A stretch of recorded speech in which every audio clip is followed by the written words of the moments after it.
guys! Good morning! Good evening! Good afternoon! Di lahat. Ayan, so short video lang po tayo. By the way, nandito po tayo ngayon sa ating main office. Yes, and hello, I am also doing franchising. So, just to let you know, ito po yung atin pong side hustle. Diba? Payment center, wealthy payment center guys, wherein pwede po tayong magkaroon ng iba't ibang mga services. Just like, ayan o, nasa baba. Adjust tayo. Ayan.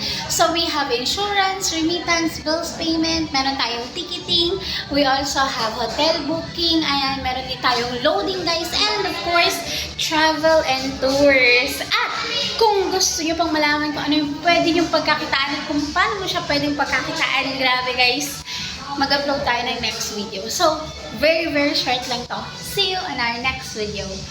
Bye!